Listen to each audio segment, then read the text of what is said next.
The autumn wind came upstream from the forks, carrying the smell of rain and cold iron.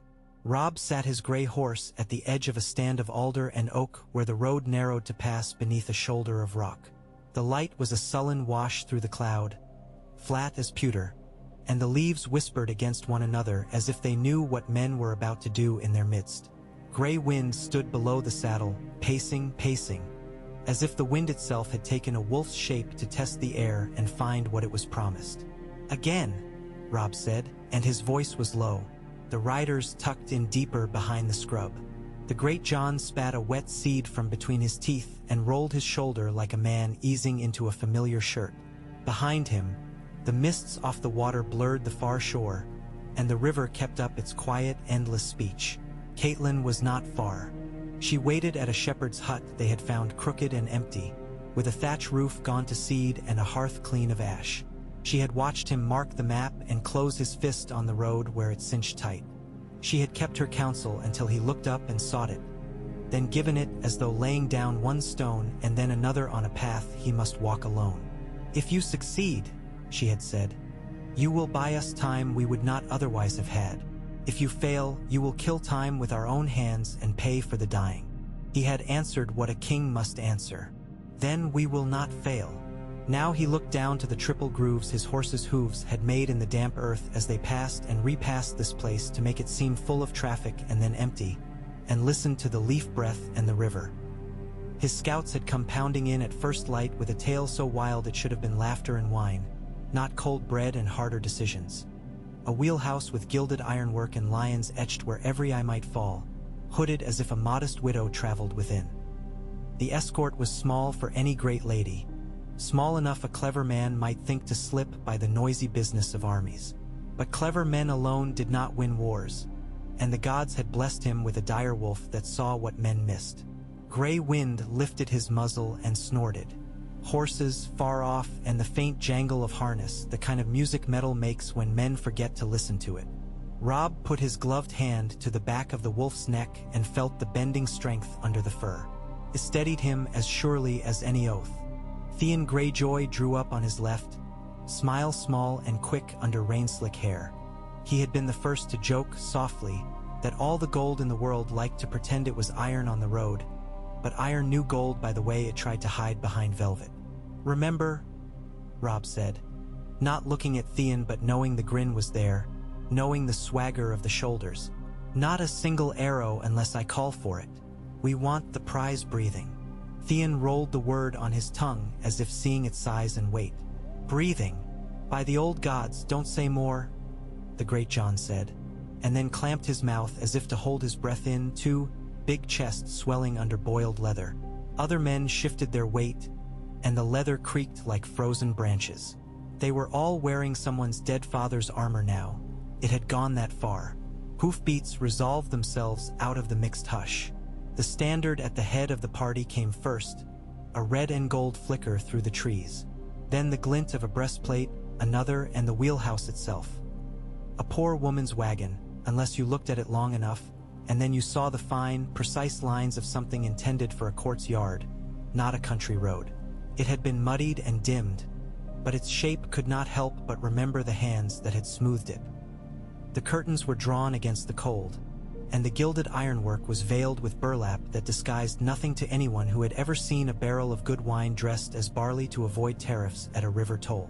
Robb moved his hand, and the alder leaves shivered as his men slid their bows from their cases without stringing them. Gray Wind's head went low. Robb stepped his horse forward.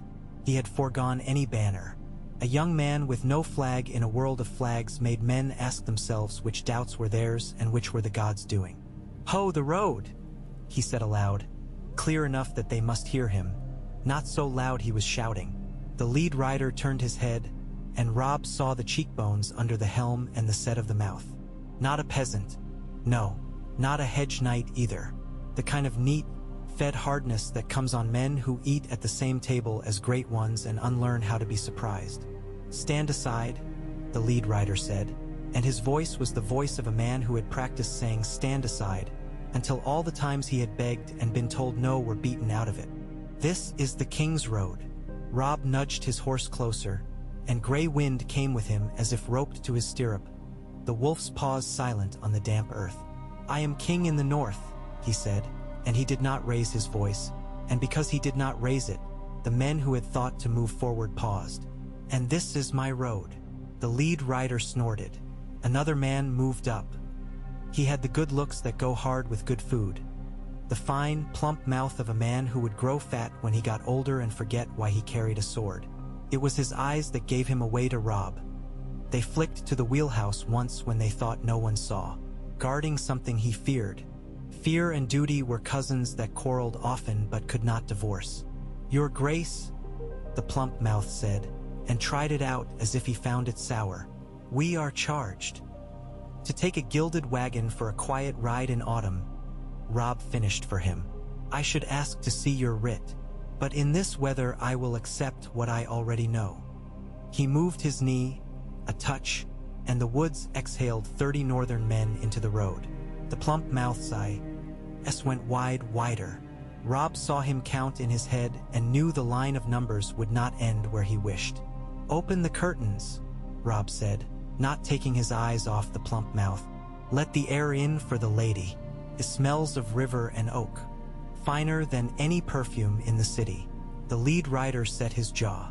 "You'd take your wolf and—" Gray wind was there before the sentence was finished, stepping forward with a rumble like thunder behind stone. The plump mouth's horse shuffled sideways and tried to show its shoulder, which was what horses did when they didn't want to go anywhere near what they feared. Robb made a small motion with 2 fingers. Behind him, the Great John laughed once, as quiet as a mountain. Curtain moved. The fabric drew back no more than the width of 3 fingers. Then a hand reached out and closed it again, quick and decisive. There was a single heartbeat of quiet where everyone on the road heard that sound, and then the plump mouth began to talk too fast. "Your Grace, we are on the king's business and the queen. The queen should say her own name if she travels my road," Robb said. His heartbeat had not changed, not much. He knew that because he could hear gray wind's breath, steady, and the river's murmur, and the men's leather creak all as before. Only his mouth was dry with the taste of iron and rain. He looked to the wheelhouse and spoke to it as if to the hollow inside a tree. "Come out," he said, "or have them open the door for you." A murmur rose from the escort. One man turned his head as if the habit of looking over his shoulder would save him when the habit of looking forward had not. Robb knew how ambushes broke men. They looked not to the thing before them, but to some path behind that had already closed. He waited one breath, too. He heard an angry whisper from within. A woman's voice, not pitched high and not shaking. Then another voice that had the small, strangling edge of a steward who has been told a dozen times to be calm when he most wants to be loud. The door opened. She did not step out so much as arrive, as if the air had been made to hold her. She wore a traveling cloak the color of dried leaves, and for a moment Robb thought his guess had been wrong. This was a great lady, yes, but not the one he had imagined. Then she pushed back her hood with a small, impatient movement, and her hair spilled like a standard past her shoulders. It was the color of new gold when the mint has shined it too much and children grab for it. Her mouth was a line that had cut through softer things. There was a mark on her cheek where, perhaps, the curtain cord had rubbed too long. Even imperfections looked deliberate on her, and Robb thought, not for the first time, that some people had been born with room around them that other men never found until they sat a throne. "Your Grace," she said, tasting it and giving it back as if to see if it would break in her hand. "We have not been introduced." "Cersei of House Lannister," Robb said, and something moved behind his sternum as if the river had run through him, cold and exact. He did not put a hand to his sword. He did not need to, not while gray wind was a gray shadow at his heel. "You are far from the Red Keep. King's Landing was full of dust," she said, "and men who will strangle one another for the privilege of bowing first." Her eyes slid to the wolf and back to him. "And I confess, I had a mind to see a river that was not full of what men throw in it." The Great John hooted something under his breath. The men around him had the too intent faces of men pretending they do not hear. Theon's grin had become thin and careful. Cersei's escort clustered as if cold had suddenly crept over them in a sheet, lips blanching, hands tightening on reins. It had happened. The axle had broken, not with a crash, but with the sound of a quiet word said in the right place. "You will come with me," Robb said, and felt the way the world bent around the words. "As my guest." "You mean prisoner," she said, and the corner of her mouth turned up. The word didn't frighten her, or she would not show him that little piece of laughter around it. "You mistake me. I am not inclined to be anyone's prisoner." "And yet," Theon said, because he could not help himself, "there you are." Cersei turned her head toward him. If she had thrown a goblet, he could not have been more suddenly wet. The look slid into him like wine under a door. "And you are the Greyjoy whelp?" she said, and said it with such soft contempt that it was like a hand smoothing sheets, no longer troubled by the smallness of the wrinkle they erased. "Do you fetch and carry for wolves now?" Robb cut the air with his hand. "My lady, we can do this with courtesy and little fear for your men, or we can do it with hard words and spilt blood, and neither you nor I want that." He heard the iron in his own voice and knew Catelyn would have heard it too, and known it was borrowed from the cold. Cersei looked at the road, at the trees, at the men tucked into the alder and oak, at Grey Wind, at Robb's face last, and he saw her measuring 100 futures and discarding 99 with a flicker of lashes. "You will not touch my children," she said. "Your children are not here," Robb answered. "And for the ones in the city, I would sooner eat straw than harm them." He kept his mouth steady over the place where another man's face would have twitched. Her gaze sharpened by the smallest degree, as if she had found a loose thread and was tugging at it to see how much of the garment it would undo. How noble! How sensible! He leaned forward in his saddle. "Do we have your word that you will not attempt to run the first chance you find? It would go better for your men." "My men?" She almost smiled. "You will not slaughter them. It would be stupid." "It would," he agreed. She stepped down from the wheelhouse without taking his hand or anyone's, and the pale mud of the ROA. Dee took the imprint of a queen's boots as easily as it would have taken a stable girl's. Behind her, the plump-mouthed guard made a small distressed sound that died at his tongue. Grey Wind's head lowered again, and the queen passed so close by that the wolf's breath stirred the cloak at her knee. She did not look at him and did not run. That more than anything made the men's shoulders ease.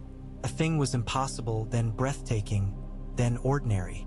The world had just changed and would now, for a time, pretend it had never been any other way. They took the wheelhouse and its escort across the damp field to the shepherd's hut. Inside, the air still remembered the last smoke that had ever warmed it. Catelyn rose when Robb ducked his head under the lintel and saw the queen and set her face in a mother's careful lines, the ones that have space in them for other faces to breathe. She looked older than the day at Moat Cailin when they had spoken of a spear point marching through her son's life. She did not curtsy. She did not bow. She looked, and Robb watched two women regard each other as if for a moment they alone were in the room. "Lady Stark," Cersei said. "Your Grace," Catelyn answered, and her voice was as smooth as water where the current is strong below. "You are welcome to the warmth here, such as it is, and the bread, which is harder than it should be for such guests." "Bread is bread," Cersei said, and only afterwards made it sound like an insult. She cast her eyes around the hut. The low bench, the pegs on the wall, the nettle basket in the corner, the single tiny window through which a sliver of gray sky had squeezed. "This is where northern kings keep their crowns?" Robb saw Catelyn's cheek move and knew she had chosen not to answer three things that could have been answered.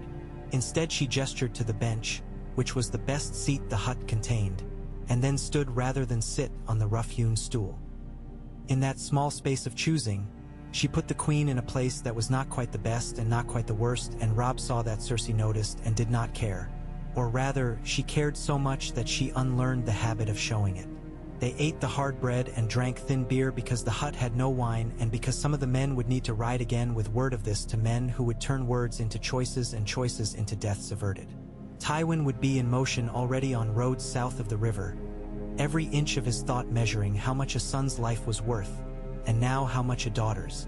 It meant ravens, blistered fingers, the kind of sitting still that feels like falling.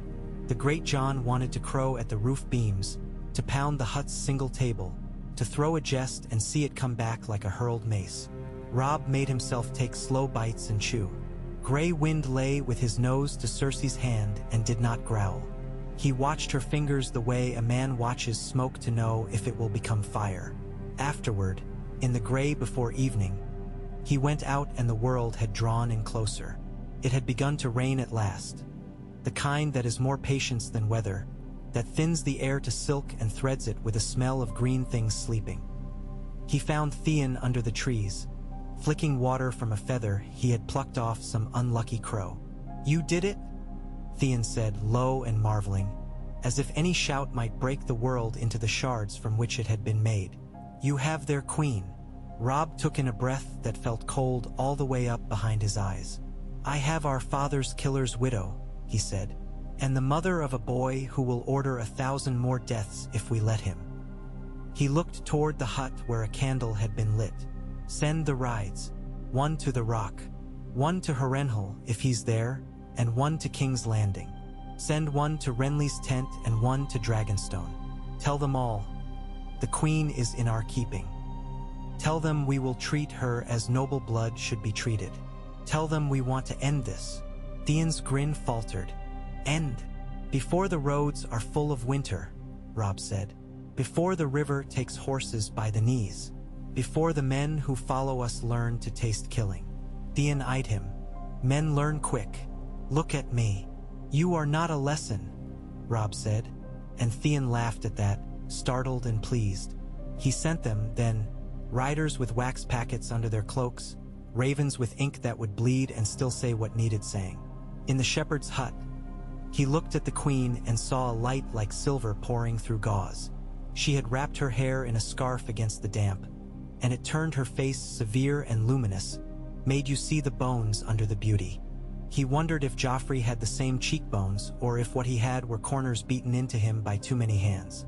"Will you write to your father?" he asked. She raised an eyebrow. "To beg. To tell him I mean what I say. I will not harm you. I will treat you with honor while you are in my care. I will not put your head on a spike and send for bread and laughter. Little men laugh with their mouths," she said, looking down at the table where a crumb had become a stone with her fingernail. "Big men laugh with their swords." She lifted her gaze. "I will write to him." He had thought she might refuse, or that she would make him ask 3 times and call it a favor she had bestowed. Instead, she took the charcoal stub and the folded paper as if it were nothing at all. Her hand was elegant and swift. She wrote, "Father," and then words that ran like a blade down a silk shirt. He did not read them all. He had asked for the writing, not the content. He watched instead the little, precise movements of her fingers, the boldness of the final line. He watched her dry the paper by moving it through the candle's warmth until the letters set.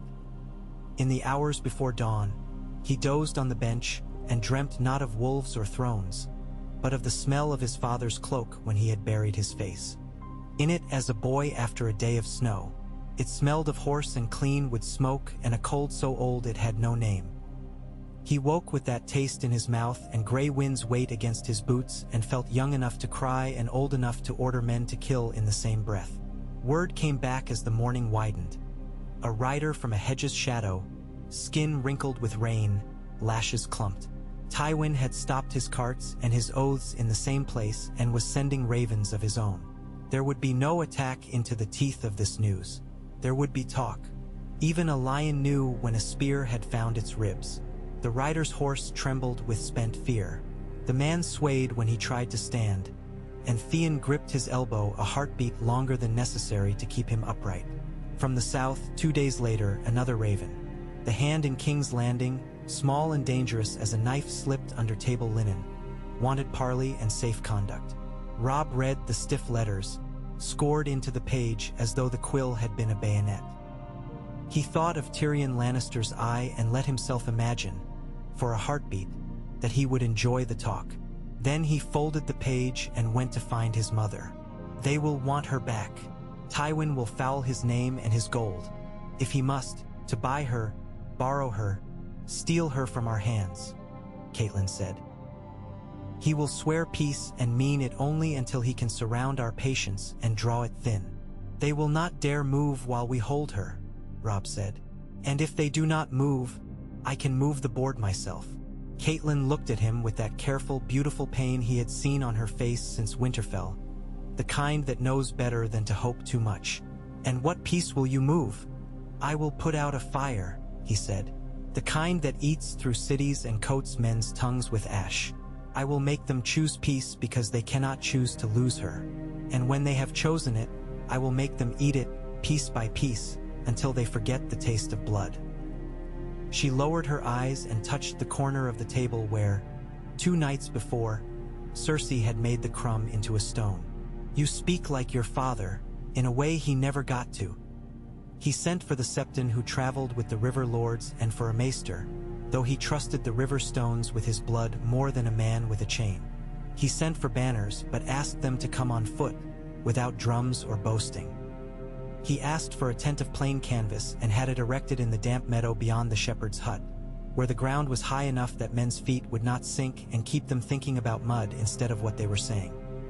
He took down a family's skin from the hut's wall, some hillside folks hunting luck painted in quick deer and slower men, and stored it carefully. He sent a soup to the queen in a wooden bowl so clean it had seemed like it would refuse to hold something as simple as that.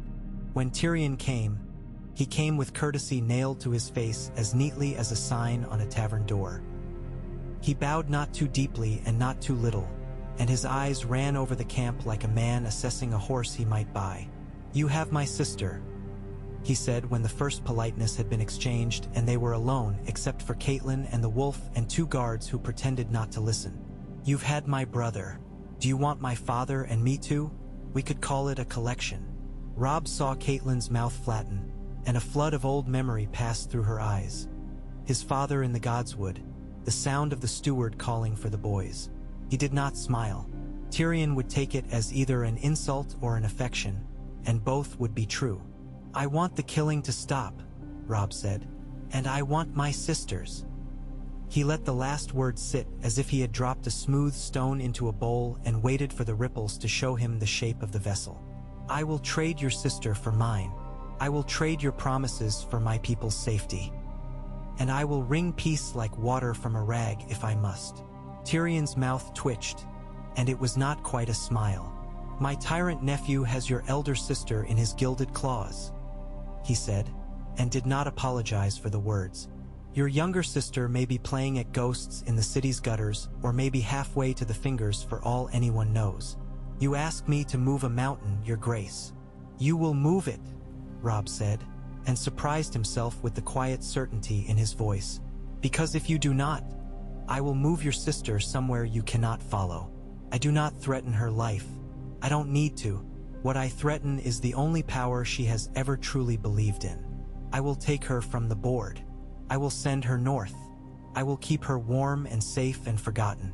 She will die a little each day in a place where people wear wool and say please and thank you and do not know her name. He met Tyrion's eyes, which were very bright and very tired. She will live, but she will not be your sister as she has been. Catelyn turned her head and looked at him, startled. He had not told her this shape of his thought. Gray wind's breath warmed his boot. Outside the tent, the river went on, and a gull from leagues away cried as if it had woken in a land it did not love. Tyrion's tongue touched his teeth. You are your father's son, he said, and for the first time there was respect in his voice that was not tempered with mockery. You would not kill her. You will do something worse. You will make her useless. If I must. Tyrion nodded once, a sharp, small motion. You are not wrong to think my father will do anything to buy her back. But he will not pay with coin alone. Then he will pay with land, Robb said. With quiet. With the public breaking of swords and the taking down of banners. He will pay with words that men can see and touch. Words you will make into stone, Tyrion murmured. He drew a breath. You will have Sansa. And you will have my father's oath to withdraw from the Riverlands. You will have safe pass. Age for your banners north of the neck when you choose to take them there. You will have... He stopped because the tent flap had lifted and Cersei herself had walked in without asking. If she had wanted to make an entrance that introduced no one but herself, she could not have managed it better. Catelyn's feet told the story. She did not flinch, did not shift, did not grant the queen the additional inch of ground that comes when women move aside for one another because men have taught them to. Robb did not stand. Tyrion did, and then made a face at himself for it and sat again. "Your Grace," Cersei said to Robb, and then to Tyrion, "Little brother." The two words contained a small kingdom's worth of old cruelties. "Cersei," Tyrion said, "you look well for a prisoner." "I am no one's prisoner." She glanced at Grey Wind, who regarded her without blinking. "I am a guest insulted with another name." Tyrion looked between them, and Robb saw the quick triangulating he did, as neatly as a navigator with stars. "We were discussing what men call peace," Tyrion said, "and how to force our fathers to believe in it." Cersei's mouth went tight and hopeful all at once. "My father believes in nothing but Lannister." She moved to the table and set her hands on it, the fingers pressing hard enough to whiten the knuckles. "Robb Stark, is it? Wolf, boy, king. You are all three and do not yet know how to keep one from eating the others. Your mother knows." She flicked a glance at Catelyn. "She sees what husbands and sons do and counts the cost in advance." Catelyn did not answer that. Robb made himself answer the queen instead. "We will end this now," he said, and felt the words arrange themselves into something larger than a sentence. "You will write for the king to free my sister today, for the Lannister host to withdraw, for your father to come under safe conduct to the Trident, where banners are furled and swords turned with the edges inward, and seal this with his hand. In return, I will return you to him alive and unshamed, and I will withdraw my host east to Riverrun to feed it on fish and patience." Cersei laughed. Suddenly, a small bright sound that cracked in the damp and made it sound like glass. "Unshamed," she repeated. "What shame do you imagine you could visit on me that I have not already scattered with the hem of my skirts? Boy king, do you think shame is a thing you assign like a post?" Robb reddened, felt it and let it drown and go. "I mean only that I will not put you in chains to parade you." "Ah!" She sat without asking right then, as if to demonstrate how little parades mattered. For a moment she looked almost tired. Then her shoulders squared. "You may think you hold all the wine in your cup." She looked to Tyrion. "Tell him, little brother. Tell him what happens when men think to end wars without moving their tongues and their knives in the same breath." Tyrion's lips thinned. "What happens is that men like me get called." He returned his attention to Robb. "I will send ravens. Your messengers and mine will ride side by side. I will plead your terms and add." "You will not plead," Cersei said. "I will plead because it works," Tyrion snapped, and there was the steel the court had learned to take from him like a token one might press and make disappear. "I will plead because father will sit and weigh and curse and then accept, because for once in his life he will see that pride is a debt that breeds no interest." The queen's lashes lowered. Robb watched her think, and again, he knew that no one had ever been allowed to watch her think before without paying for the privilege with their tongues. She looked at him and saw his youth as if it were a cloak he had chosen for warmth and style. He willed her to see the links under it. "I will write," she said at last. This time, when her hand moved, the letters were fiercer. She pressed so hard the charcoal broke once, and she set the broken tip aside with a small, explosive patience. Robb thought of the lash of Joffrey's belt when he was surprised and lied later to cover it. He did not like that he thought of the boy as the lash and not the hand. He pushed the thought away and returned to the thing he could hold. A queen's letters, a lord's words, the old country air in his lungs. By eventide, the camp was a coaxed hush. Men on watch hummed to stay awake and killed the songs under their breath when they realized they had begun. Women who followed the banners boiled pottage and looked at the ground a little too much when they passed the tent where the queen lay. Robb walked once around the outermost ring of pickets, holding his cloak close at the throat. Grey Wind padded beside him and huffed at a fox that had thought the middens might offer supper. The air had in it the taste of something older than rain. He tipped his head back and saw the slit in the clouds where 2 stars watched. It felt to him as if the gods were saying, "Now is a time that makes other times possible." The answer came as if the 7 themselves had written it on the wind. On the 5th day, under a sky rinsed clear of contempt, a speck moved down the far road and became a banner and men under it.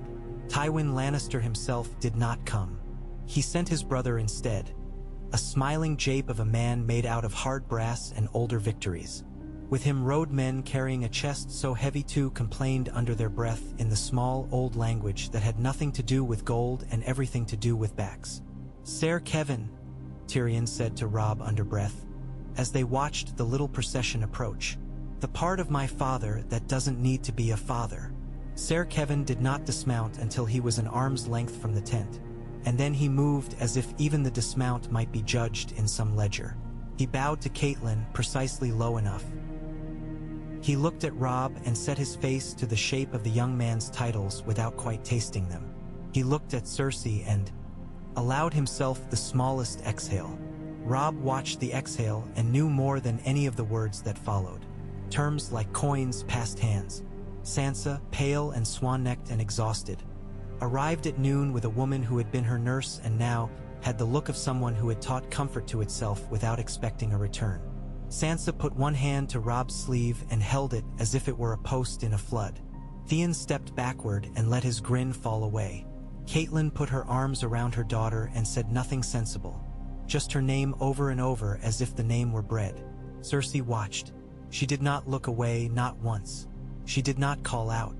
When Sansa lifted her head from her mother's shoulder and saw the queen and swayed and clutched at a lace she had not yet learned she would never wear again, Cersei's mouth did not move. It was her eyes that changed. They grew clear as if a cloud had moved away without wind. Robb watched and put the look away with the others she had shown him. Next, a parchment sealed in red wax stamped with a lion's head and signed in a hand that was thin and precise and as full of the old ambition as a blade honed for 40 years. It named terms. All Lannister forces to withdraw west of the Red Fork immediately and to recognize the immediate cessation of hostilities for 1 year and a day, renewable under mutual consent. All prisoners of gentle birth to be exchanged within 7 days, save those whom death had already claimed. The North and the Riverlands to be free of levy from the crown for 5 years. A great council to meet at Harrenhal under banners furled to decide questions of succession and the future of the realm. Sansa Stark to be restored to the keeping of her mother and brother. The queen to be returned when the council had met and concluded. These were the words. They did not speak of justice. They did not speak of blood. They were old carpenter's words. Measure, cut, fit, join. Robb put his seal to it. It felt like laying down a weapon and finding in his hands something heavier and more complicated. Tyrion watched the exchanging of wax with a small nod that scarcely moved his chin. On the 7th day, the Lannister tents on the western bank had become dim stubs in the distance, their cook fires like the last of autumn's embers. Men who had thought themselves born to die in a wheat field went to sleep with that dying postponed, which was a kind of great miracle as well as a small one. Sentries hummed again, and now their songs were a little louder. The river ran past the stake where, the week before, a goose had been tethered for slaughter. The stake was empty. Men had learned to look and see emptiness as a reprieve. Cersei stood by the water and looked west where the road bent out of sight toward a father's signing hand. The wind tugged at the scarf she had tied over her hair. Robb came to stand a pace behind her and to the side, where a man goes when he wants to speak to a queen without making a throne of himself. "You kept your word," she said, without turning. "You did not humiliate me. You fed me what you fed your own. You put no irons on me. You let me go." She turned then. And yet, he agreed, "I have asked for a council that will end a war and begin other things." "You have made enemies you do not yet see," she said. "You have made debts that will come to you in the night like wolves." She looked at Grey Wind and tilted her head. "No insult intended to your true wolves." He looked at the river to keep from smiling. "I did not do it to be loved." Then, because the truth would be needed like a torch in a long cave, he added, "And I did not do it only for the South." She waited, She had learned, he saw, the cost of speaking too fast. "The North will not forget this winter that is coming," he said. "And it will not forget that I am a boy when the snow is up to a horse's belly. I have bought us a year and a day, perhaps 2, perhaps 5. I have bought it not with glory but with terms. While men who love to ride will find it dull, children will grow, and fields will set seed, and the wall will send its ravens, and I will be in a place where I can answer them." He looked up. "I do not know what I will do then. I only know I will be able to do it." "You think yourself a builder," she said, and her smile was small and real for a moment, as if she had remembered being a child and seeing a mason lay down the first course of a tower that would be a story her grandchildren would tire of. "This is your fault, you know." "What is?" "I want to see what you will build." She moved, sudden and beautiful as a hawk's shadow, and touched his cheek with her fingertips. The gesture was a benediction and a farewell and a threat. "Do not make me live to tear it down." She mounted the horse they had provided her, the best in camp, because there are ways to honor without kneeling, and rode with Ser Kevin and the brass laughter of Lannister men toward the west. Tyrion lingered, long enough to share wine he called poor, and then drank with a relish that made nonsense of his words. "You have ended one thing," he said as they watched the dust rise after the Queen's small procession. "Or rather, you have forced men to pretend to end it, which is the closest men ever manage. Now you will need to begin another. May the gods you pray to love you for that more than mine loved my mother for me." "I do not ask for love," Robb said. "Of course you do," Tyrion answered, and saluted him with the empty cup. That evening, Sansa sat by the hearth of the shepherd's hut where no shepherd would return, and pulled her cape tighter around her shoulders. She whispered her sister's name into the smoke, and Robb listened, and knew that this quiet night had cost him a great many loud ones he would never have.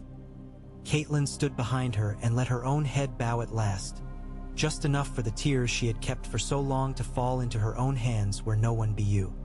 The two of them would see. Grey wind lay at Robb's feet and dreamt with little twitches of his paws as if chasing something old and oddly shaped across the snow. The ravens went out again.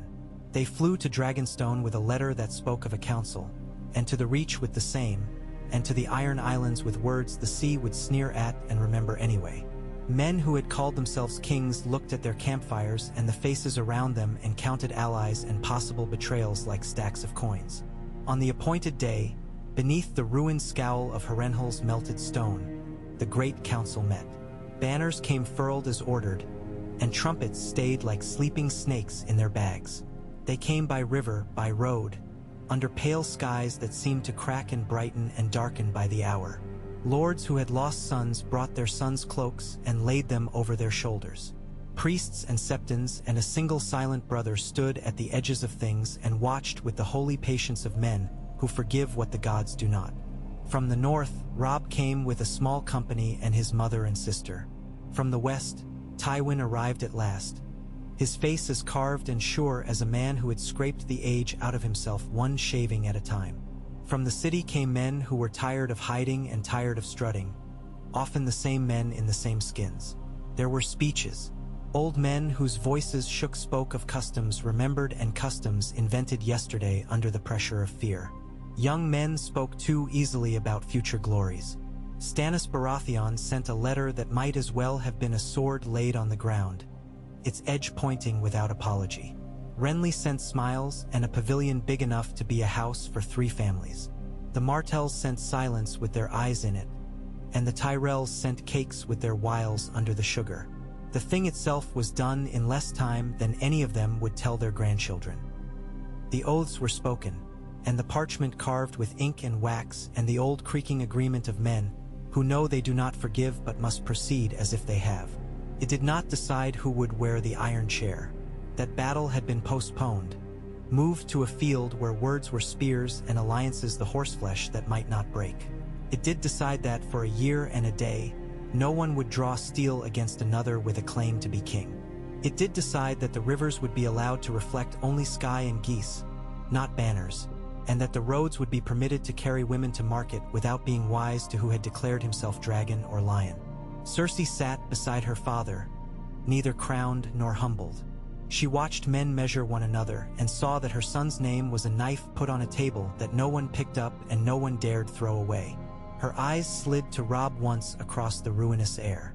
He was watching a maester show a list of sealed names to Tyrion, who was counting them with something like affection and something like despair. When his gaze lifted and found hers, she let him see a fraction of something that could have been gratitude if she had believed in such currencies. He did not bow. He did not need to.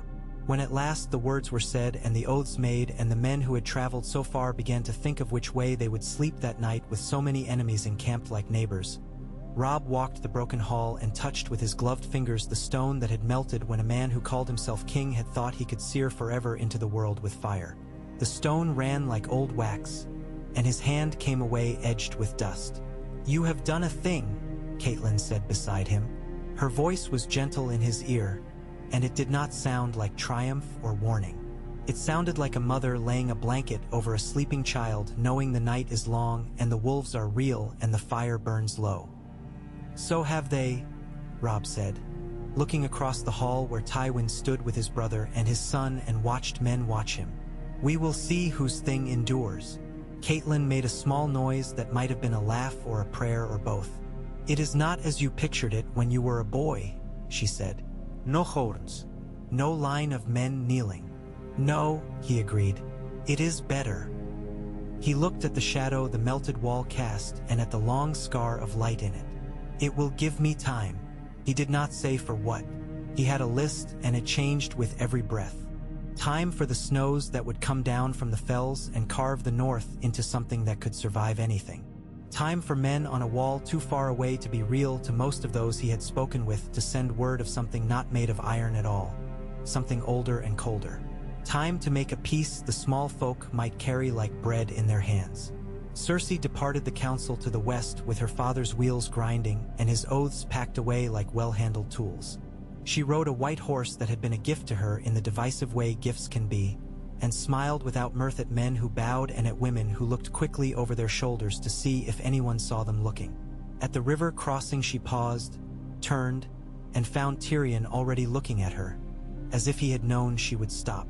They ruled one another's faces for an instant, the map of old injuries illuminated and then folded and put away again with the delicacy of care that says, "We know what these papers do." Robb broke camp with the slowness he had planned. Fish first, then patience, then the long walk home that the men would curse and evergreen their souls with songs. Sansa traveled with them, thin and stubborn and gentle and angry, a little of each like silt stirred up by a flood that would settle with time and with the quiet that ordinary tasks bring. She spoke to him of Arya in broken pieces. He spoke of Bran across a night fire until the men around them pretended to sleep. Catelyn listened, her ears no longer full of engines and names, but of her children's voices, and it made for a new war that did not show in banners. At a rest on a hill from which he could see the trident like a snake lazing in the pale sun, Robb let his men sprawl and his officers argue softly and his mother and sister share a cup. He went to the edge of the hill and looked north, into a distance no eye could reach. Gray wind came and leaned against his leg, all bone and heat and wild.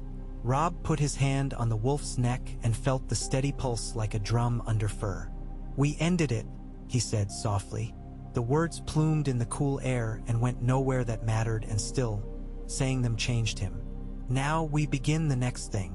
Behind him, men argued about how many packs of oats would make the horses content, which meant asking the gods to make the roads less hungry.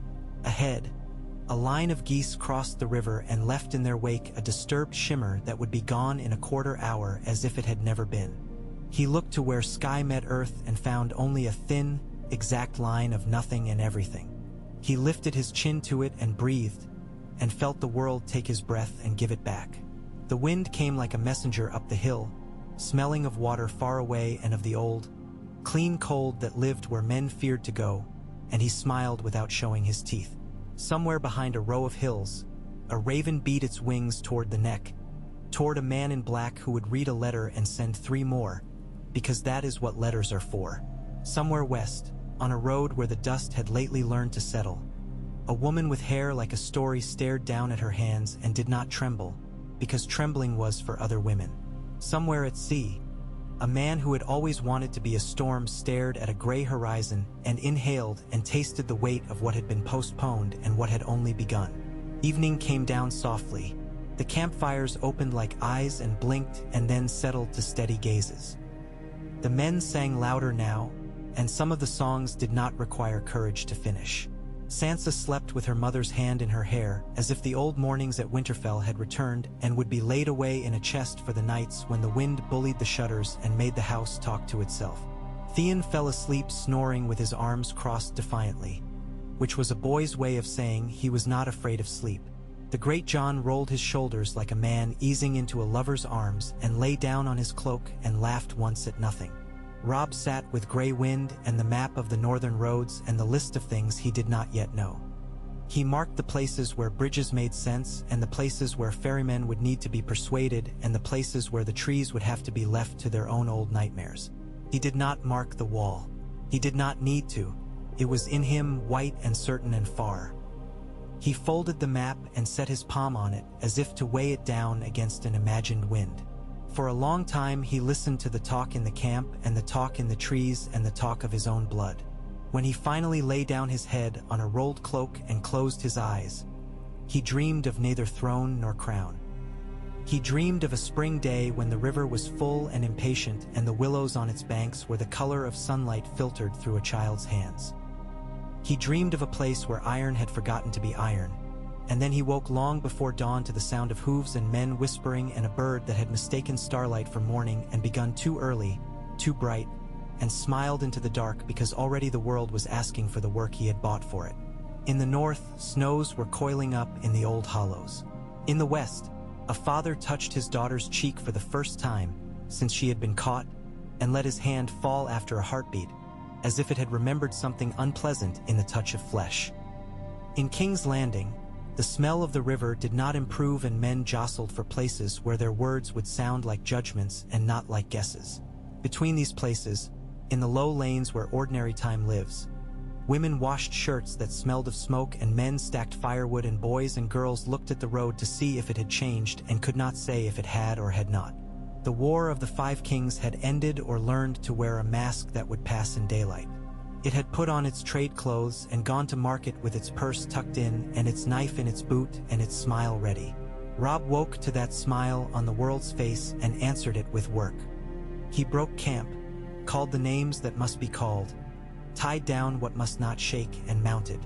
Grey Wind ranged ahead, a streak and a shadow, and the road lay down before them as if it had been persuaded of their right to use it. The morning was thin and bright and uncommitted, the kind of morning that might take its cue from the first man who asked something of it. He asked for little, for now. A safe day's ride, water that ran clean, men whose hands remembered gentleness when not required to be hard. He asked for later to arrive when it was ready and felt for one exact instant that it might. Then the world resumed the business of being itself, which is always a form of difficulty, and he spurred his horse with a pressure of his knee, and the company moved. A small river reflected against a larger one, down a road now half theirs and half the future's. They crossed into the riverlands under pale skies and geese that drifted like thoughts unformed. The land bore its scars as a man bears an old kindness, quietly and at odd angles. Wheat stubble lay broken as if a hand had pressed it too hard. Farmhouses remembered smoke. In some fields men worked with their heads down, and in others the wind alone made the rows seem alive. Robb set a pace that felt like breathing, not a run. He had written ahead to Riverrun that they were coming by way of the Winds. He meant to pay the price for that crossing with more than coin, to treat the bridge as a thing whose good temper could be bought once with courtesy and spare 100 grafted pleases later. At night he sat with Sansa under a willow that had survived by rooting so deep the river could not pull it free, and asked her questions with no answers in them. Sometimes she spoke. Sometimes she held her cup with both hands, as if warmth were a bird she could keep. "When we come to Winterfell," he said once, knowing the word itself was a stone that would hold her in place, "we will open all the shutters at once. Do you remember that sound? Like a house being set free." Her smile was small and exact. "And there is always one that sticks and shivers," she said. Arya would put her whole arm into it and curse, and Mother would pretend not to hear, and Bran would forget and start 3 stories at once, and Rickon would pull the curtain until the whole rod came down, and you would say it had been that way since the first men and no one could fix it. He let that stand between them and warm their knees. By the time they saw the twins, the river had narrowed and quickened, running like something late for an appointment with the sea. The towers stood with their sly faces turned to the world as always, a rich man's grin carved into stone. The bridge itself was a spine bristling with gates and men. The Fry banners lifted their bland blue and gray against a sky washed clean of threat by wind. Robb had sent ravens ahead when Tyrion's riders had turned their horses toward King's Landing. In the letters were words that were coins and words that were knives and words that were bread. He had written one to Lord Walder himself and used more "my lord" than he had needed, and more "if it please you" than the ink liked, and in each of those he had put a small, respectful weight. They were admitted after the kind of pause men put into a conversation to pay themselves for having agreed to it. Inside, the smell of roast meat hit them like a confession. Walder Frye sat in the hall with his brood and his bones and his calculated mercy. He had on him the aged sheen of a man who has been bad long enough to call it thrift. "King in the north," Walder said, and his mouth turned up as if a joke had not arrived on time. "You wrote as if you were an errand boy." "I wrote as a man who asks another for a door," Robb said, and did not bow, and did not fail to incline his head. He made that angle with the ease of someone who had measured it before. "I have brought back to the Riverlands a river that runs without blood in it. That should excuse any excess of politesse you found in my hand." Walder cackled as if he had been stabbed in a tender place he prized. "I know what wine is worth by how much water men pour into it," he said. "And I know the price of a crossing by how often boys call me my lord." Then, "You are thin as sense." They ate, and while they ate, Edmure Tully came with clean beard and a hope he had not yet dared to see full-grown, and Rosalind Fry with a smile that made you forgive her father simply for having been the author of it. The hall carried laughter like a stiff net that let the largest fish through but caught enough to make a show. By and by, men stopped glancing at the doors. The food was good enough to make them forget they were watching one another. Robb stood with a cup and no boast. He thanked the river for its patience. He thanked Rosalind for her sweet temper, and called Edmure stubborn and kind in the same breath. He spoke Walder Frey's name the way one speaks a mountain's, flat and without fear, and promised that the bridge would be repaid with more crossings gilded by courtesy. Then he sat, and he let all the ways the night could have gone badly slip off into the reed beds. He watched his uncle take lies and truths into his mouth with that same soft bewilderment that had kept him alive to middle age. He watched Rosalind count the faces around her, as if she were learning a new prayer and meant to say it properly. When the betting song rose like a silly goose from its nest, Robb caught Walder Frey's eye. The old man's thin lips twitched. For a moment, just that. They were two men who knew how fragile a room of laughter could be. There was no blood that night. There were only sheets, and hands that learned where another's bones lay, and the soft, incoherent marvel that love sometimes stoops to for the sake of making itself understood. In the morning, Robb walked the Eastern Tower's gallery alone, to make sure he could be alone. Gray Wind paced the narrow stone with him and looked through the arrow loops with an expression that was all interest and no longing. The wind smelled of river and people's business, and that old, faint iron of bridges. He put his palm to the stone and could feel the warm ghost of the cook fires rising through it like a remembered fever. He found Walder there before him, or perhaps the old man had shifted time to make it seem so. "You did not break your word to me," Walder said without preface, leaning on a stick that looked like a root pulled up to be taught to behave. "I do not intend to," Robb said. "It breaks a man even when it serves him." Walder's laugh was a small bark. "It breaks your man, boy. It makes you. Say the truth with me. I am 90. There is no making left for me. I take what I can take and put it in a room and lock the door. You will keep your word because you were taught to keep the parts of yourself that matter, and I was taught that only the parts that can be counted matter." He looked directly at Robb then. His eyes glittered like a flint about to find its steel. "You will go home, wolf, and winter will sit on your roof and you will feed it. The South will gnaw itself and call it statesmanship. If you live, you will be older as I am older, and you will learn what it costs to still be yourself when men have taught you the price of Everett. Go, he said, and turned away. Go before I like you. They crossed the bridge with simple trumpets. No more sound than needed to tell the river who they were.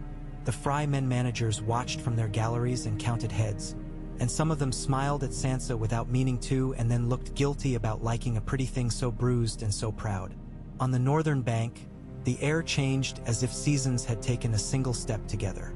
The wind tasted of pine and fir and smoke that had kept its counsel rather than told stories. Robb made his first mistake of those he could afford to make. He sent Theon.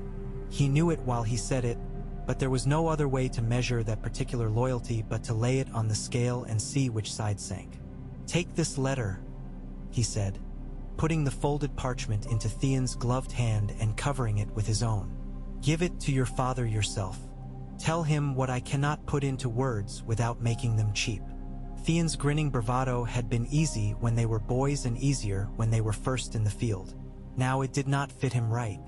He looked down at the letter as if it might leap and bite his wrist. I am Saltborn, and raised in a tower where men taught me to say good morning and not spit on stones that would trip me later. I will carry it, Robb.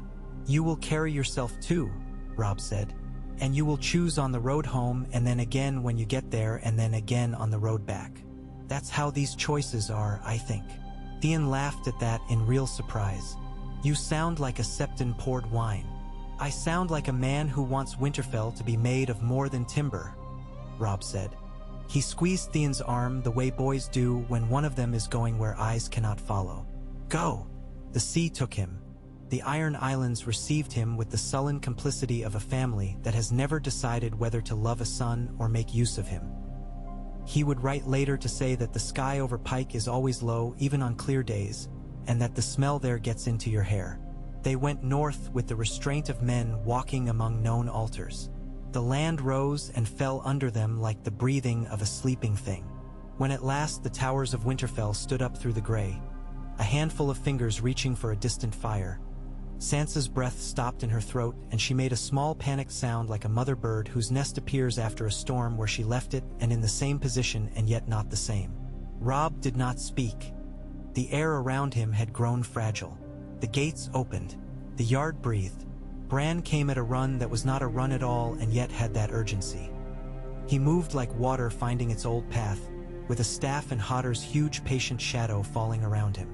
Rickon darted and slammed into Sansa as if he had never learned to stop because someone had always been there to catch him and that someone had been away too long.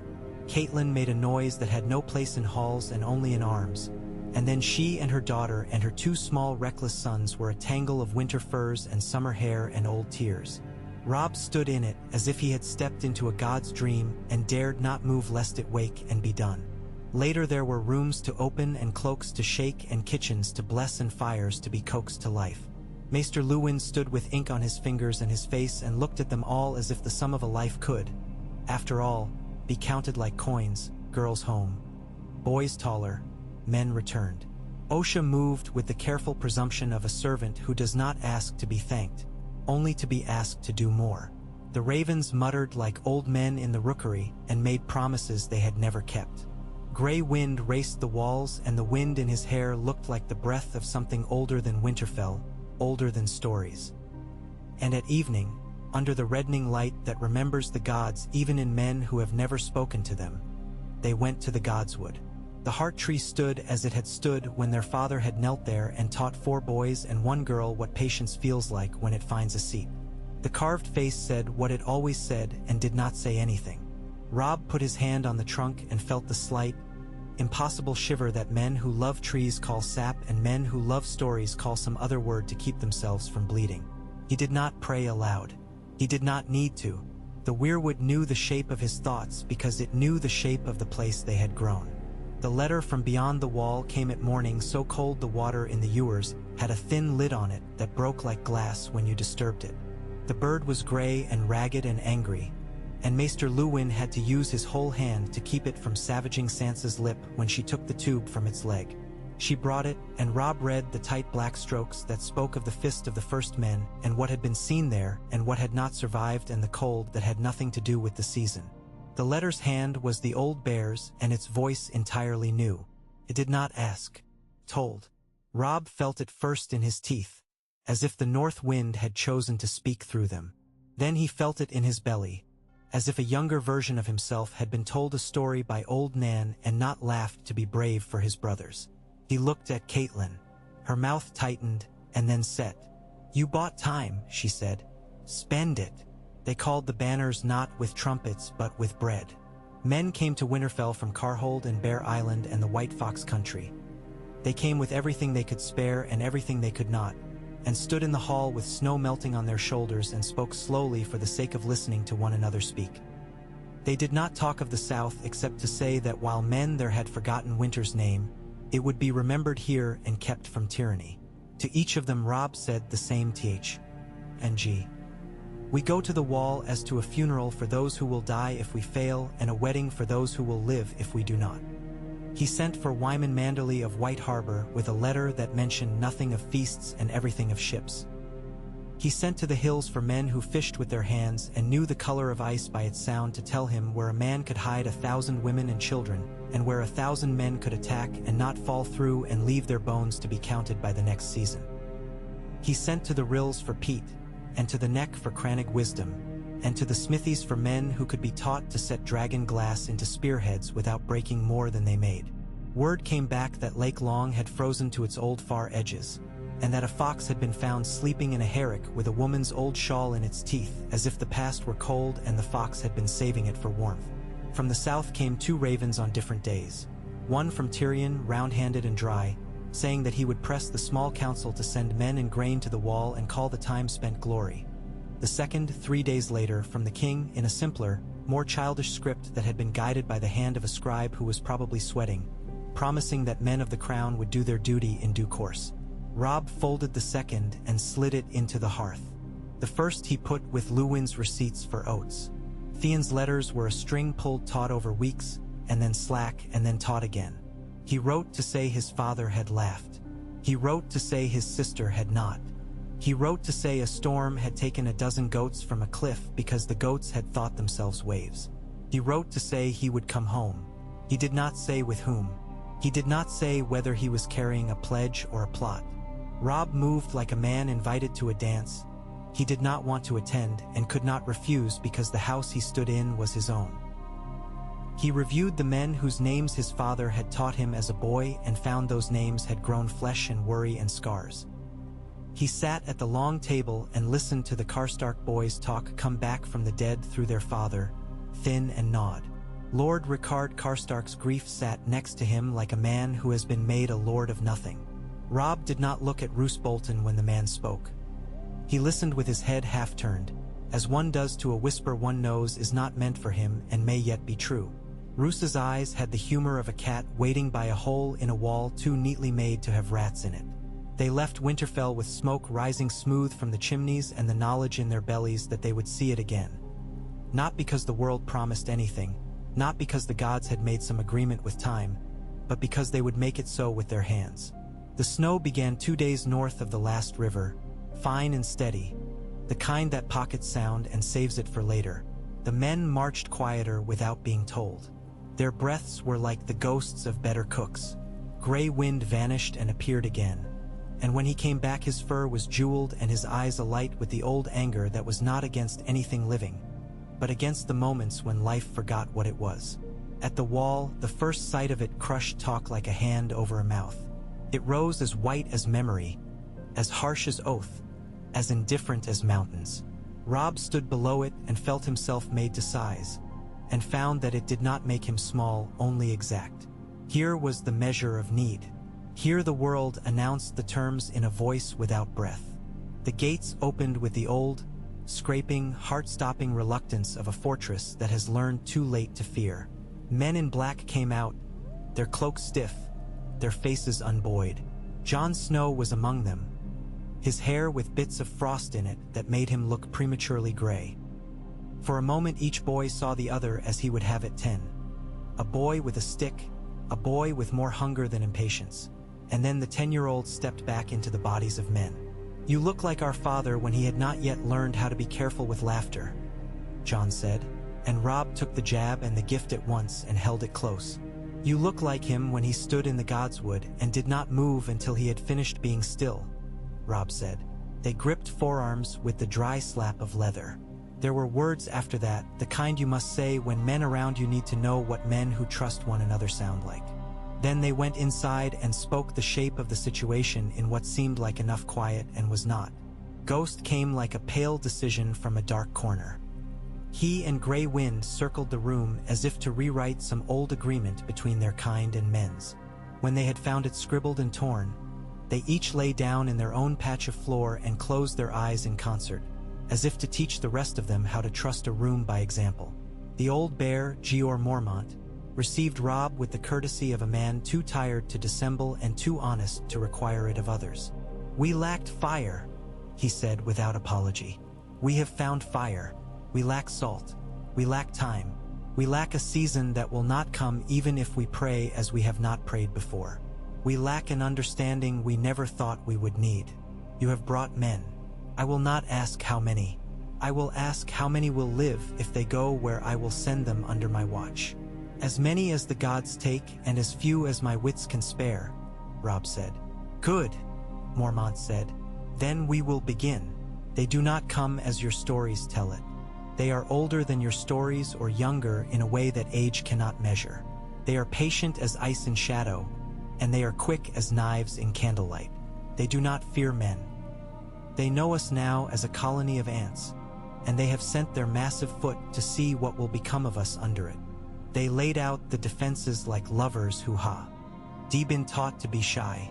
The trenches for fire would take more oil than they had. The dragonglass would need binding to spears, to knives, to anything a hand could carry and throw.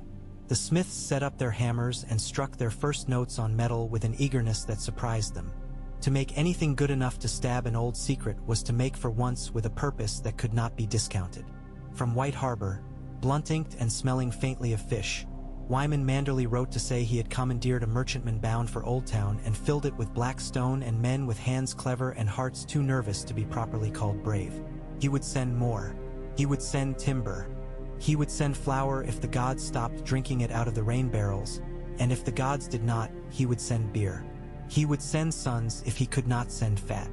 "We will have a harbor in winter, or I will have a truth told about me that is short and nasty," he wrote, and Robb smiled at it and felt his shoulders eased by a man somewhere far away whose jokes had found their mark. A dark bird came with wax on its feet, carried a letter that smelled of tar and old salt. The hand was neat, more precise than Theon would have ever bothered to make his own. "I am coming," Asha Greyjoy wrote, Asha to the south and Yara to the men who had known her as a girl in a boat. "My father means to to keep. Send me a place to be your guest, and send me an enemy I can hate without shame. I will bring 5 longships and men who will do as I say because I am the captain. I will bring Theon if he does not fall into the water like a boy." Robb turned the parchment over twice and then took it to Jon, who read with his mouth set in its skeptical line. "The sea is a bad neighbor," Jon said, "and in deep winter a good ally if it must be," Robb answered. "She may be as she sounds. We will keep her near the harbor and her knives where they can be counted." He did not have to wait for Bolton to betray him. It was a comfort, in a way, that the thought and the act had the decency to meet in the middle. The letter that would have gone to Casterly Rock via a rider who claimed to be bound for the Dreadfort broke its own spine in the snow. Courtesy of a girl too quick, a friend too loud, a storm that drove a courier under a bridge with a fire where boys had carved crude ships into the ice and watched them crack. The letter was found by a woman with teeth who had once been taught to bow for bread and had unlearned it. She brought it to a camp where a man with a hammer looked better at reading than he was. Gendry squinted at it and carried it to a woman with eyes that made men add up the weight of their lies before they spoke any. "I could not get back by the old ways," Arya said later, simple as a cut. "The roads are full of men who think looking twice is the same as thinking. The rivers know me, the trees know me, and the men who call themselves brothers under breeches and little songs are better at running away than toward. I took this from a man who thought I was a boy. He will think of me when he dies. Or he will not. Men never do. Robb took the letter. It was written in Roose Bolton's neat hand. It promised the withdrawal of northern support from the wall in exchange for Lannister gold when Winter's teeth had done what they do to men too far from their own fires. It suggested a child marriage that would bind the Dreadfort to the rock for 3 generations and end questions of the North's capacity for descent. It hinted at a sly event to be made of a southern ceremony under northern snows, where a guest would be reminded of the old ways and shown the new through iron and surprise. It was a spare letter, dry as a bone, as mean. When Bolton stood in the hall that night, Robb looked into his soft eyes and saw what he did not want to see and had known he would. Roose tilted his head by a half-degree and watched a page cross the floor with 2 cups. It had been easy to like the man in a repelled half-fashion, as one likes a well-made trap. It was not easy now, which meant, he thought, it was accurate. He said, "Lord Bolton, we are about to live or die together. I will ask you to make your oaths public and permanent with the weight that comes when men speak in the Godswood." Roose blinked. It was the first time Robb had seen his lids move in surprise. "If my word is not enough in your hall, I do not know why my blood should be." "Because men lie," Robb said. He did not look at his mother. He did not look at Jon. He felt Arya's gaze on him like a needle. "Come with me." The Godswood was dark as a truth one does not say until winter. The snow fell soft and endless, and the carved face stared as if it had seen finer betrayals. Men who had never made a sound there made sounds after all, the clink of mail, the wet exhale of breath. Roose Bolton stood beside the red face and moved his lips. Robb did not believe the soundless words. He believed the space around them, which whispered like a rug lifted to find the dirt swept beneath. He said the words men from the north say when they have no witness but trees and a god they are afraid to name. He promised. Roose promised emptier. Then Robb asked the second thing. "Show me your hands." Roose, slower now, raised them, pale and clean and fine. Robb took them palm to palm and pressed. He had known they would be cold. He had not expected them to be dry as paper. "We will speak again after supper," Robb said. "We will count our spears and our oats and the men who will march on the ice. We will not speak of this ceremony again." He left the Godswood with his breath like smoke from a burned book and his heart steady in his chest because he knew what he would have to do. At supper he sat him at his right, and at dessert he asked him about Bear Island, and after they had taken wine of a kind men drink to get warm and not to be merry, he stood. He spoke of the Night's Watch and men who had died to send southern boys the kind of letter they would never be given, and then he spoke Bolton's name. He told the room what had been done and what had been planned to be done. He said Roose Bolton's treason and did not sweeten it. Roose did not flush or sweat. He did not shake. He smiled a little as if he were at last relieved that someone had noticed the thing he kept on his mantle was not a sculpture but a skull. His men did not move. He did not deny the letter was his. He did not apologize. He said only, "You are your father's son, and your father would have waited." And in that was housed Roose Bolton's entire philosophy. Men who wait and men who act. "My father waited for men to be true because he was," Robb said. "I will act because I am, and you are not." He had dreamed sometimes of saying such words and waiting for some other man to nod and do what must be done. He did not dream tonight. He drew his sword and did the thing that kept the oath from long ago alive in him for longer still. He passed the sentence. He swung the sword. The blood was red as meat and no more majestic than any man's. When it was done, and the hall had drawn the breath men draw when they have forgotten the length of their own breath, Robb leaned on the pommel and listened to the silence he had made. It held. Roose Bolton's blood spread in a clean, revealing sheet. It did not lie. The men who had quietly listened to him for months now looked at him a new way, as a winter thing precise and decided. He let that look fill the hall and banked it to coals. 2 days later, Theon returned, not under a Greyjoy banner and not by the sea. He came in through the pines with Asha and 5 men who walked as if the road were a deck and they would not have it buck them. He was thinner and his smile was at last honest, half apology, half stubborn refusal to be anyone's enemy but his own when it came to pride. I brought her to you because she brings herself to no one, Theon said with a queer mixture of fidget and dignity.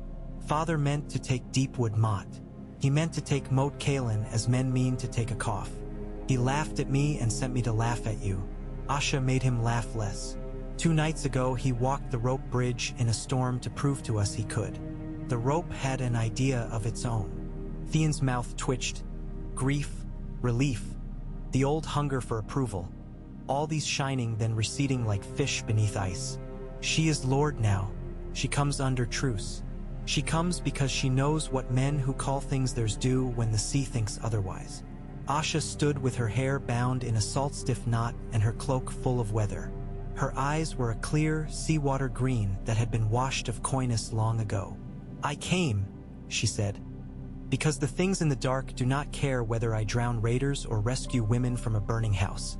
They will make us all quiet, and I mean to make them choke before they eat us whole. She smiled then, sharp and white. If I am your guest, you will give me hard work. If I am your enemy, you will meet me on a shore where I choose the tide. Robb answered her with the truth men from the north prefer to every other. You are my guest. I will put you and your ships where the ice sets and the men who do not breathe do not expect salt. She nodded once. That was agreement, and the beginning of an odd friendship born of distances.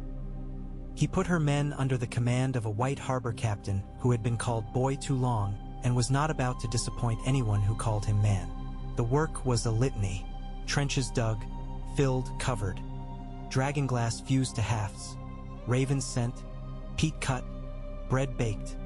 Men taught again how to fight as if they were not fighting men but weather. Jon came to Robb one night under a sky full of low stars whose light made the snow blue. You cannot lead all the lines, he said, almost apologetic, because the boy in him still loved the boy in Robb who could not resist the front of anything that needed doing. I can lead one, Robb said, and I will lead the line that breaks first or breaks them. You will take the left where the old pine root makes the ground unsure. Mormont will take the center with what we can spare of oil. Asha will hold the river's mouth against anything the water throws up that once had hands. Theon will keep our carts moving. If he fails, I will give him work he likes even less. Jon's laugh was short but whole. You have become unkind. I have grown less patient with my kindness, Robb said. The morning the dead came like a decision no one wanted to admit to having made. The sky was the color of iron left outdoors. The wind arrived in a line that drove the snow before it in thick drifts that searched for men's mouths and tried to lie down inside them. Horns sounded, one long and low, and again, and then a third that cut the air like a blade dipped in cold. Men moved into the places they had been told to stand. Some prayed to the seven, and some to the gods of the river, and some to the god of the doors they had left open back home. Most said nothing and counted their breaths. They appeared first as absence. A thinning in the air, a place where the snow refused to land. Then the whites came, halting and quick both, slowing where the peat had been laid deep and spiked, moving faster where the ground lay deceptively smooth. Robb had expected the noise of battle to be the usual clamorous idiocy of men full of fear and wanting to prove it. Instead, there was a silence full of effort. The sound of a weighted net being pulled in, the sound of a scythe, that insistence. He could not decide if the silence was mercy or insult. They hit the trenches and the fire went up. Men themselves flinched and then steadied as the light opened the air in shuddering waves. The dragonglass worked. Oh, it worked, making a sound like a man's laugh caught in his throat when the spearhead struck blue. The first other Robb saw was like seeing a legend held out, at arm's length and told to behave like a thing. It moved as if it were pulling the room behind it into a single place. His blades sang. If fear were an object, that was the shape it preferred. Robb sent the line forward when the line wanted to go forward. He did not call for glory, only for space. The 10 paces that keep men breathing. He killed the first white he faced with an old-fashioned hack born more of disgust than skill. Gray wind tore another apart with the efficient refusal to be intimidated that wolves can afford. And Ghost slipped into the snow and was the snow and returned with a mouth full of consequence. To Robb's right, Mormont's voice was a flat, relentless stone that men balanced themselves against when their legs forgot how. On the left, Jon met an other with a blade new to his hand and a memory as old as dancing. The sound when steel struck that icy edge went into men as far back as their grandfathers and awakened something there they had prayed into sleep. Jon did not indulge it. He learned as he fought. He found the rhythm in a song that had better be short. He forced the other to step onto brown, old knockered ground with the sharp thrusts of a swordsman who has been made to understand that grace is a luxury winter disallows. He broke it at last with a dagger dark and ugly and the humble knowledge that the gods do not often love good-looking tools. The line faltered and recovered. Asha's galleys spat fire where the river frothed like a shaken jug. Men who had once been fishermen took orders from a woman who made better sense than fear. Theon's carts trundled like the patient embodiments of the old living world. He shouted with that lion grin and hit a man with his spear but twice when the man thought his courage better spent on watching the fight than keeping the oil in order. Sansa's hands were knuckles and cloth and sharp words in the space behind the line where hot water was made to appear from nowhere and melt the ice that had seized a man's fingers to his sword. Catelyn moved through the hours the way a woman does when she is not willing to let a name be said in vain. In this case, the name of mother. She took a rag, then a blade, then a brand, then a boy's hand. They broke not at dawn but before, in that blue hour where the cold thinks itself invincible. Something in the way the fire would not die and the way the wolves kept finding the throats of things that had no right to throats told the others whatever it is they tell themselves when they decide to fall back. They began to recede the way a fear recedes when it finds a door closed against it, without fuss and with the promise of return. The whites went with them or fell and lay with a suddenness that made men flinch from stepping on them, as if they had fallen asleep instead and would wake to scold. The sky did not change color, but men breathed as if someone had opened a window. Robb stood with his sword in his hand and the worlds within him very quiet while the world without him roared back to life in small, homely sounds. Cries, laughter, sobbing, the clatter of metal put down abruptly. He looked at Jon. Jon looked at him. They grinned the way boys grin at a river's edge when they have just managed not to fall in. He did not raise his sword. He did not shout. He said simply, "Again when they come." And the men around him took from the words the shape of the next day and tucked it into themselves. They lit their dead then and fed the old air with the old smoke of burnt men. And the priests and the silent ones and the men who have never said a prayer out loud all said something. Asha tossed into the flames a carved bit of driftwood that had hung in her cabin that she had thought a charm and then not, and watched it go to black with something like tenderness. Theon stood with his hands stiff on the haft of his spear and did not pretend not to cry.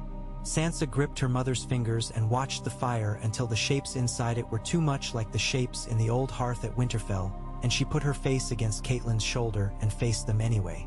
In the offices of the world, those rooms where information is turned upon and turned into orders, the news arrived within days. In King's Landing there was some relief, some irritation at being required to care, some fear. Tyrion wrote again and this time did not couch. He wrote, "You have bought us all breath." He wrote, "I will hang anyone who calls it a northern inconvenience." He wrote, "If the crown must send coin to Winterfell, we will do so, and we will make a story of it so grand that men forget we have forgotten them before." He wrote, "Cersei has ordered 100 crossbows made and ordered 100 new curtains." He wrote, "Father looks at a map as if it has started to lie to him, which is inconvenient for a man who believes maps tell the truth." Tywin sent a chest with the plainest seal and the plainest note. For the defense of men. The handwriting not his, but the decision was. It was coin and good coin, and Robb took it the way one takes rain barrels filled by a neighbor who hopes to be forgiven for having filled them only after your house caught. He sent back receipts counted honestly and a note also very small. For the defense of men, and he did not sign it either. The second battle was more a negotiation than a fight. They knew each other better by then, the living and the dead. The living had decided to be insulted by their own fear. The dead did not seem to mind being insulted. Men died, no god would have put his hand into the day and plucked that out, but fewer than on the first day, and on the third day fewer still. The peat lines held. The rats kept out of the stores. The smiths turned dragonglass into a humble kingdom's currency. Robb found he could sleep, briefly and hard, and wake with sense in him. He thought often of their father then and was careful not to speak it out loud. He wondered if Ned Stark would have recognized this boy, this king. He wondered if the man whose jaw could be so stubborn would have smiled at this new craft of Robb's, the placing of men where they would not break, the refusal to be anywhere glory could find him before duty did. In those small, private hours before dawn, he allowed the boy he had been to stand beside him and watch. He did not allow the boy to offer advice. A messenger came from the south in an Earl Grey cloak and a look like a man who has seen a storm from inside a small boat and found he enjoys the word land more than he had supposed. He brought an invitation with a seal whose wax was split and resealed with another wax, as if the letter itself had passed through many judgments. A great council was to meet again, this time at Old Town, where the tower climbs into men's air and the bells speak without need of men. The council would speak to the realm's shape after winter, to the recognition of borders, to the appointment of a protector if one must be named.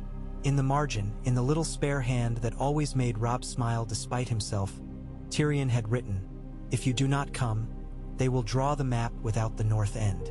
Robb read it, then looked north, where already the sky had learned to be different at certain hours. He called Mormont and Jon and Asha and Theon and Catelyn and Sansa into a room that had been used by a boy some 300 years ago to hide from his lessons and look at the sky. "I will go," he said, "not because I love them, because I love what comes after. Jon, you will take the men I would have taken and make them do better than I would. Asha, you will keep the river fast and the mouths of the harbors clean, and the men near ships from believing they have another god than the sea when they are on land. Theon, you will act as if you are someone I trust and make that true." "Mother, I know," Catelyn said, and she smiled with that strange quiet pride that has more ache in it than glitter. Sansa said nothing. She looked at the window and the sky beyond it and thought of a tower in a different city where bells had a different sound, and she did not flinch. "Bring back what is ours," she said, and surprised herself with the ease of it. "Bring back the word ours, so it means us and not our enemies." He went south again. The road was a book he did not like to read and could not afford not to. This time men came out of farmhouses and stood with their caps in their hands, and some of them said, "Your Grace," carefully, and some of them did not say anything, as if kings were part of a world so old that their grief had no language. He rode with a small company that could be fed without making it a moral question at every door. He took letters addressed to maesters and mothers and wives, and left letters addressed to sons. Old Town rose from the flat like a thought that had decided to take the shape of masonry. The high tower sent a shadow across the river that made the boats on it seem like thoughts too small to keep. The citadel moved like a single creature trying to look like many men thinking, and almost succeeding. The bells spoke. Robb felt them at the base of his neck and on the soles of his feet, the way bells speak to men who have not asked them to and cannot, later, pretend they didn't hear. The council had learned greed from the last time and tried to unlearn it. Stannis Baratheon came again, with fewer men and more conviction. He looked at Robb and found an enemy he had tried to make and could not. He frowned at that as if it were something badly made. Renly did not come. Men like him do not come twice to the same lesson. The Tyrells arrived with a prince's weight of food and a grandmother whose eyes had not learned to humor the young, and Marjorie among them with that open face men call kindness when they are not sure what else to call it. The Martells sent a princess, sun-browned and witty and fierce. The Lannister party wore less red than pride and looked at maps like men who have asked their bows to become plows. Cersei was not there. Tywin was, with his brother and his son, and a patience that looked more like exhaustion than tactic. They spoke until the air grew old in the room. They put forward proposals and then put them down when they realized they had no one to hold them. They tried to outweight one another, then remembered they had been asked to be men and not appetites. Robb spoke rarely. When he did not put the North in front of every sentence the way he had when he was younger. He said we and meant not just the men he could get to lean their shoulders into a snowdrift. On the third day, after a speech which had been a wall of words across which no army could have marched, the bells rang noon and a breeze ran through the chamber and men realized they were hungry. It was always at the edges of things, Robb thought, that men agreed. The terms were made. The North and the Riverlands were recognized not as rebels, but as a realm that had remembered its old name and asked to use it. The wall would not count toward anyone's taxes. The gods alone would be asked to count there. The south would decide a king in the south without pretending to decide one for the north. Borders are words until men get used to them. The words were said. A protector for the realm against the cold would be named, with the consent of both north and south, for 5 years, until it was decided that winter's worst had passed. Men did not say Robb Stark. They did not need to. The wind in the room had decided. He could have made it difficult. He could have told a story of blood and houses and old oaths. He did not. He said, "I will do it so long as the wall has what it needs and the south stops pretending snow is a rumor." He said, "If I grow to love it, take it from me," which made some men smile until they saw that he meant it. Marjorie found him at thereafter in the shade of an olive that had watched men make and unmake governments for more years than anyone living had been able to count. She came without her ladies and without her grandmother and without preface. "I had planned to marry kings," she said, exactly, as if she were reciting a line from a play that had grown tiresome and she could not now take back. "It turns out I prefer to join myself to work." He looked at her with the candor that had become his habit. "My work is dirty and cold," he said. "It wakes early and does not promise anyone sleep. I know what it smells like when men come off fields," she said, and something older than flirtation flickered behind her level gaze. "I know what bread costs to make and what it costs to buy it from someone who sneers. I know what children are when they are sick and when they are well. I can count men. I can count grain. I can talk to sewers." He smiled then without showing his teeth. "You have my attention." "I prefer the word regard," she said, and returned his smile with the kind that lets a man see his life briefly as a room in which he is not the only person with hands to make a fire. Caitlin watched them cross a courtyard together later and found that she smiled to herself. She went into the cool of the tower and spoke to herself softly as she went, naming her husband and telling him that their children were learning to love again the way the first snow learns the roofs and the roofs learn the snow. Tyrion came and stood beside Robb in the council's last hour, holding a parchment in his hand and looking at it as if it were a creature likely to bite. "Here," he said, and did not quite offer it. "A list of what the crown will send north without pretending it is a gift and without pretending it is a bribe. It is a recognition. There are words for this sort of thing, but they are all wrong. It is a set of hands." Robb took it, skimmed it. It was a decent set of hands. "Thank you," he said. "Do not thank me," Tyrion said. "I am a fat man at a table doing sums. Thank the boys who will not die because someone gets to stand where he belongs and put his face to the wind. Thank your wolves." He paused, then added, perhaps against his own will, "Father said he would retire." He used the word as if it were a pig. "If he does, it will not be until he can be sure the world will go on telling him he did the right thing by stopping doing it." "Then I will send him a letter," Robb said, "and I will say nothing in it except that he can."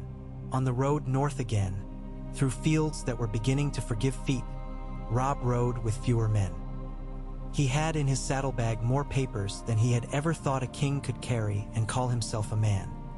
He had, too, a ribbon tied around a lock of hair, brown, and the ribbon green, given without ceremony or promise by a woman who suggested that ceremony and promise might be able to wait until other work had been done. He did not sentimentalize it. He kept it because it smelled faintly of a courtyard in Old Town where olives made their small shadow song in the afternoon. Winterfell received him like a story it had been told and almost believed. Sansa had new lines around her mouth, finer than weariness and stronger than denial. Arya had left again to the north with men in black who needed red blood among them to keep them remembering to live, and she had kissed him like a boy would and told him to keep his head for her to cut later if he disappointed her. Jon was not there. Jon had a wall to be married to and had taken his vows without asking anyone to attend. Theon was in White Harbor pretending to detest quills and learning the difference between inks, patience, and salts. A rider came up from Barrowton with word that Manderley's men had intercepted a small, fast party of men on the King's Road headed north with a chest of coins and a letter under false seal. It would have made for another springtime treachery when there were not enough springs to go round. Robb read the letter and found in it Cersei's hand. Not the words, which were a clerk's, but the scent and the arrangement, like furniture set to make a room seem larger than it was. He folded it twice and set it aside and did nothing with it. Nothing was what was required.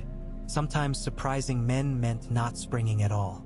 There was a feast then, the kind men have when the room has air enough to forgive what they put into it. It was not lavish, but it was whole. Bread came at the right times, and meat had the right amount of salt. Girls and boys peeked in at the doors and were not chased away. Men danced with their daughters awkwardly and died of love a little and revived to laugh. In the middle of it all, Robb went to the dais because Catelyn had sent him with her eyes, and the hall drew quiet because a man had stood with a kind of unostentatious permission. He did not speak long. He thanked men and women by name and did not forget any he should remember. He did not announce a marriage nor a new title. He said only that there would be a summer again and that their work in winter made it inevitable. He asked them to hold on to the word inevitable not as a boast but as a task. He spoke their father's name and said it carefully in their mouths and knew that the hall would keep it for them these next winters like a thick cloak in a chest that did not leak. After, alone under the heart tree with the night laid spare around him, he took out the map again as if maps did not tire of him. He folded and unfolded it and let his fingertips learn where the roads had shifted from the weight of carts and the pushing of men's feet. He remembered the smell of Harrenhal's melted stone and the bells of Old Town and the iron of the wall and the onion-sweet breeze of White Harbor and the malice of the dread fort undone. He listened to the weirwood speak without sound, and he found that his own thoughts answered without being asked to. He thought of Marjorie's hands, the capable way she tied a ribbon, nothing coquettish in the knot, and of Tyrion's face when he allowed himself to mean what he said, which had become, unexpectedly, a comfort. Gray wind lifted his head and huffed. A fat snowflake landed on Robb's forearm and held itself together for an instant before it admitted what it was and joined the rest. The winter had not ended. It had merely been asked to let men breathe inside it. He smiled into the cold and did not show his teeth. He did not hear Catelyn's steps until she was beside him, the way it had always been. She had learned to walk like a winter thing long ago, and it had taken him these last months to learn to listen in a way that deserved her silence. "Your father would have called this proud," she said without question, looking at the snow on his sleeve. "It is proud," he said. "It holds itself together and admits what it is and then goes where it must." "You have done something we do not often do," she said, her voice low in the old wood. "You have made a life that others will step into and not find smaller than they are." He did not answer that. He did not need to. She had folded into a blessing a thing he had not dared name for himself. They stood, the two of them, as the snow reconsidered its own abundance and decided on restraint. The tree did not move, which was its way of showing gratitude. In the morning there were letters. There would always be letters. There were men at the wall with faces rubbed raw by the wind raising their cups at dawn. There were ships nosing along the coast like dogs who had learned to heel. There were men at the citadel writing down what they had told each other and pretending to have invented it. There were children learning their letters with a little more patience because bread had appeared on time for a month and they had not dreamed of hunger 3 nights running. There were enemies. There were men who would grudge and connive and say that no good must go unpunished. There would be a moment when something weaker than the spring would try to pass itself off as summer. He would tell it its proper name.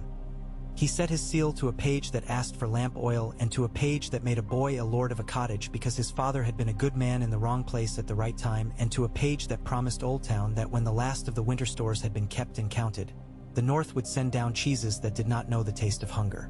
He lifted his head. The light came through the shutters like an old friend who remembered when the house had been built and had come to remind it how to be new. Robb stood and stretched his back. He put his hand on Grey Wind's head. He went to the door and opened it.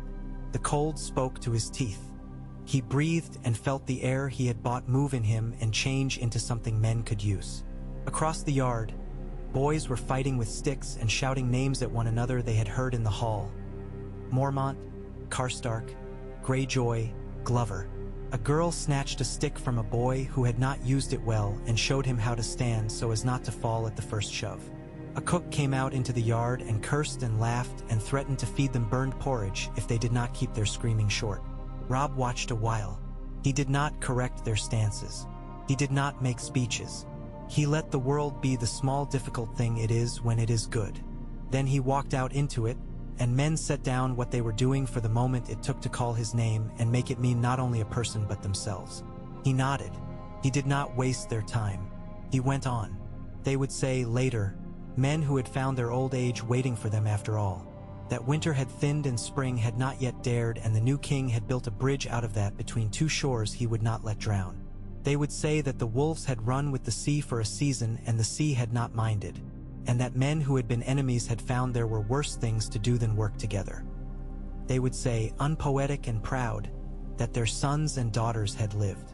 They would say that the bells of Old Town had rung like honest coin in an honest cup, and that for once the sound had carried to the furthest north. They would be right, but only some of them would remember what it had felt like before, when the world had thought itself too old to change. Robb remembered. He carried the weight of that memory as easily as a man carries a cloak. When the wind rose, he lifted it. When the sun flirted with the snow, he laid it aside. He had learned not to ask whether another man would be found to carry it after him.